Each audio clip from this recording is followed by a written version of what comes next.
An update on a deadly car accident in Rockford. The coroner's office releases the name of the 63-year-old man killed yesterday morning. Plus, delaying buying that first home, we talked to college students sharing their thoughts on the rising age of first-time home buyers.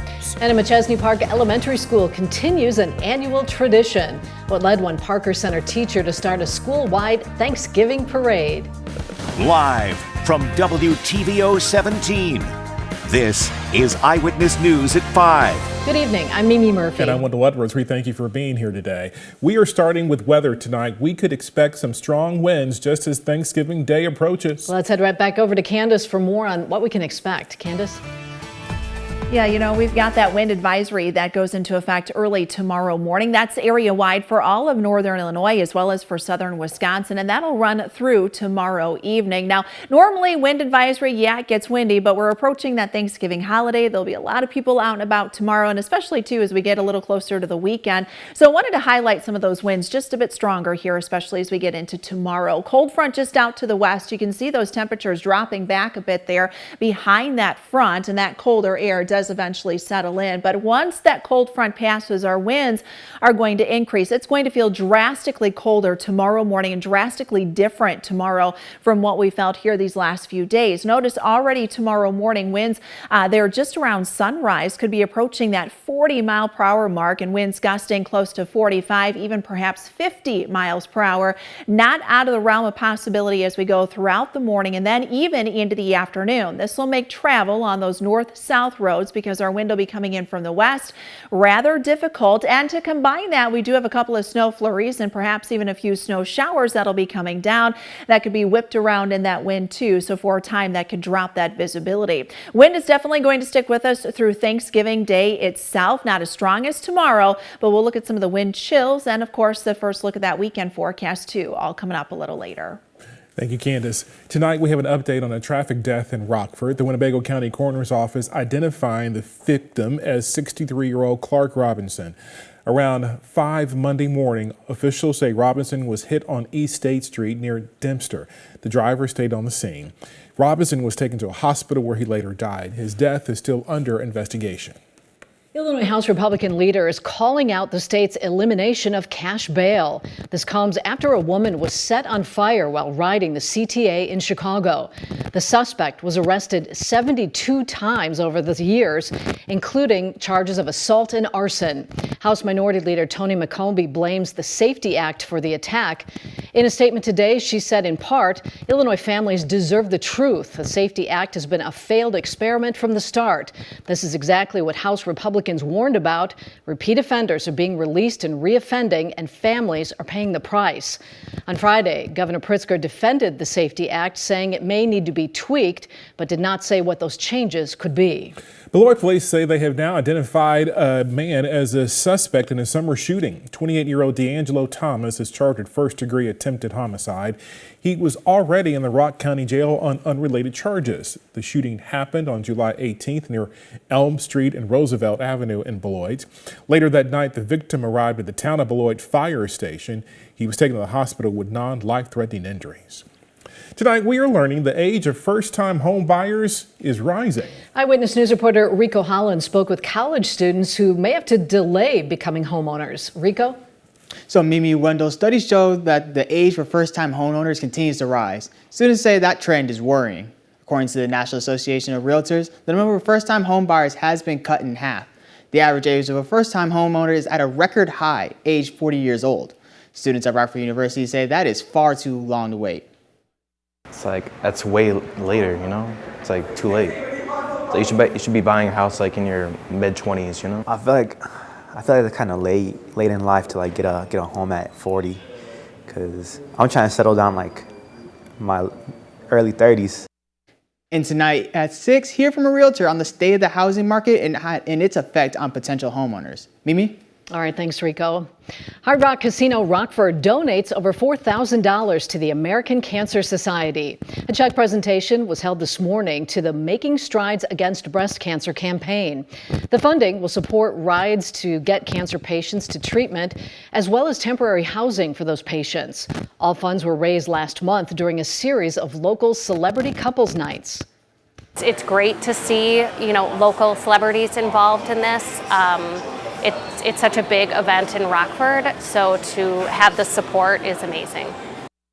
Next year will be the 25th year Making Strides Against Breast Cancer will be held in Rockford. A Rockford native and lifelong roadie is gifted something that he had lost. John Mazzarelli spent several decades as a stage manager with Cheap Trick.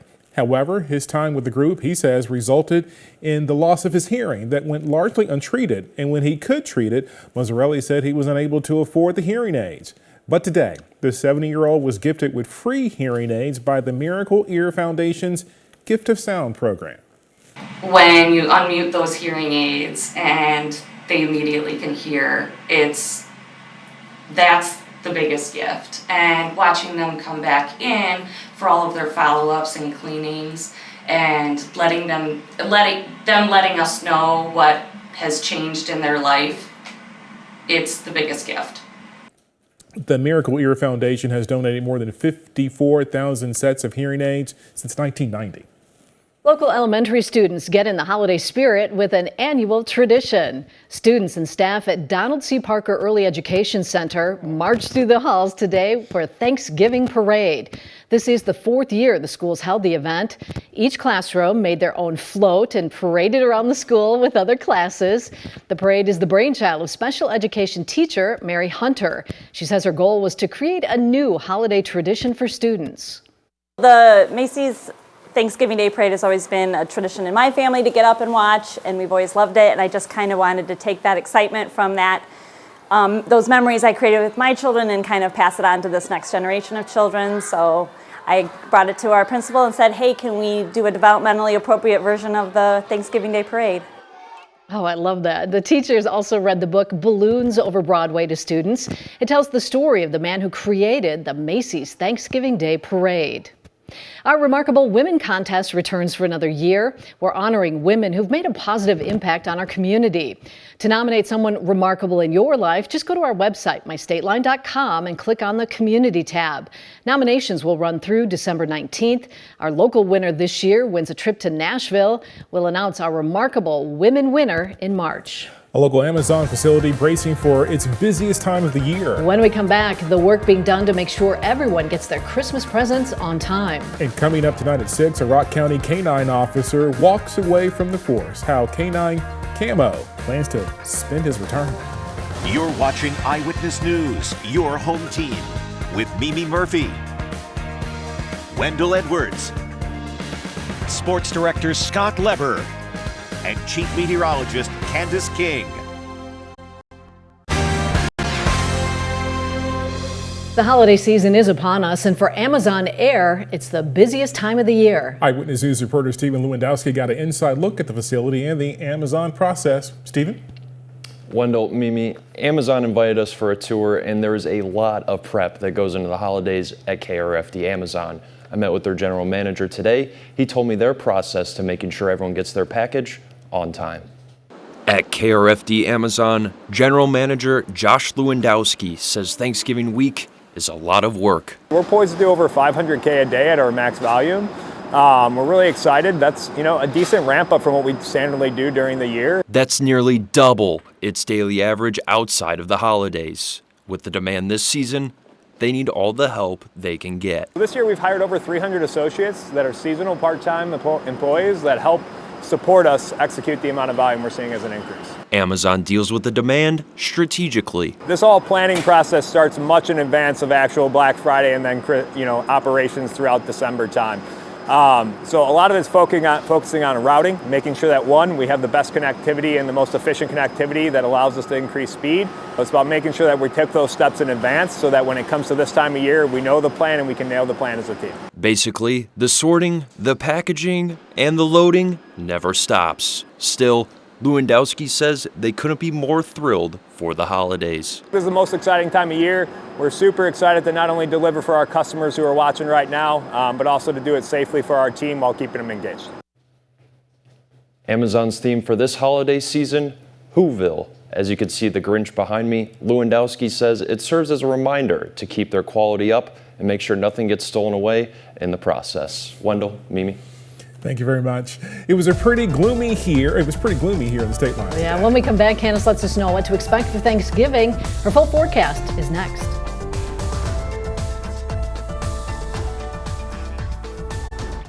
Now, your first warned weather forecast from Chief Meteorologist Candace King.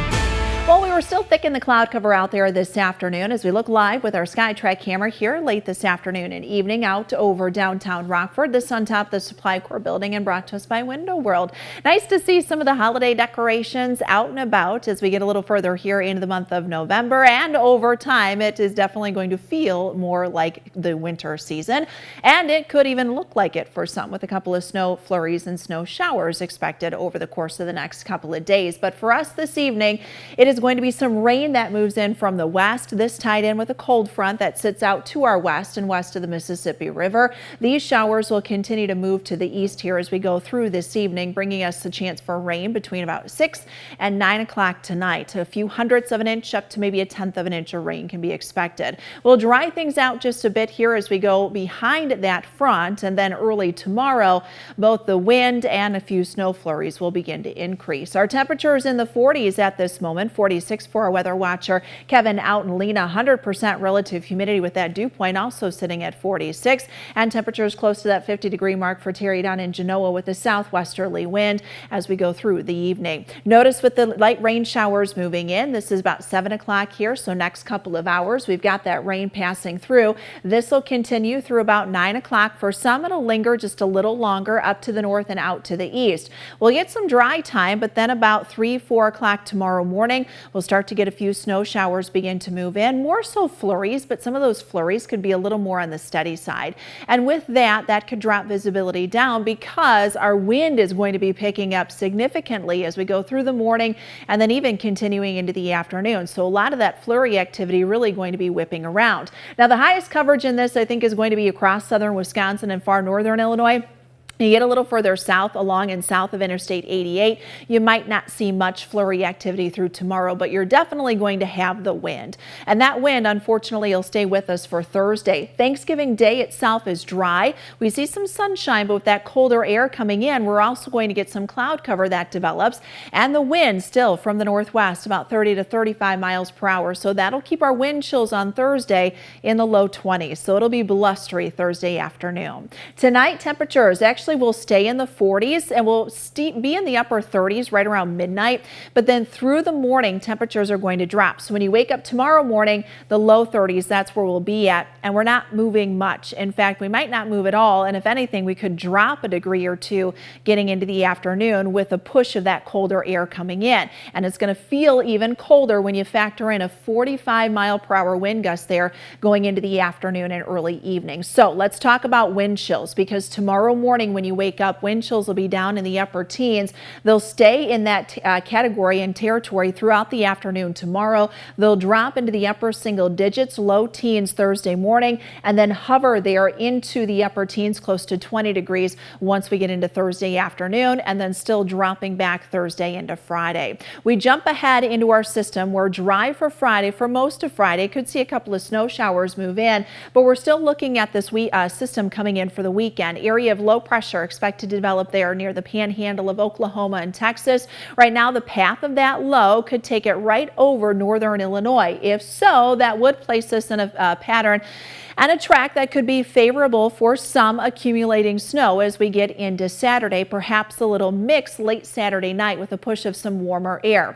So I'm going to hold on to that chance for some snow possible there on Saturday, some of which could be impactful, especially if we get a nice little thump of snow there towards the afternoon and evening. If that path holds and that track, it'll be out of here by Sunday, but if it slows down, it stays with us on Sunday. If we get any snow that sticks to the ground over the weekend with strong high pressure guys moving in, that could drop our temperatures back a bit, so I dropped those numbers into early next week. Thank you, Candace. Scott's next with sports. The Bears defense has to be ready this week to stop one of the most famous plays in football.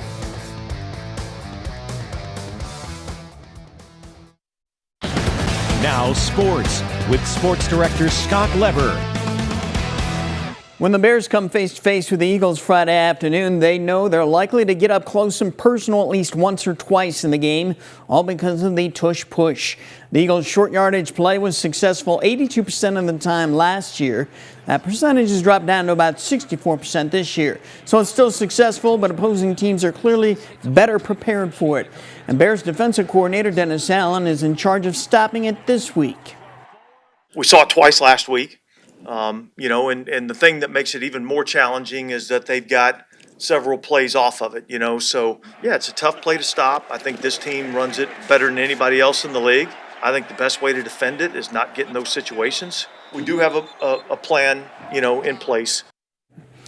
The Packers don't have to worry about the tush-push Thursday in Detroit, but their lack of production from their own passing game is a concern. In the last 3 games, the most passing yards they've had from Jordan Love is 176 yards. And in 2 of those 3 games, Love did not throw a touchdown pass.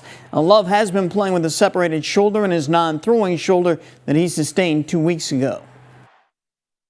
No, it's one of those things where, I'm able to play through it. Obviously, anytime you take a hit, fall on it, you'll feel it. But nothing that is holding me back or nothing I can't play through. You can see the Packers-Lions game Thanksgiving Day on Fox 39 at noon.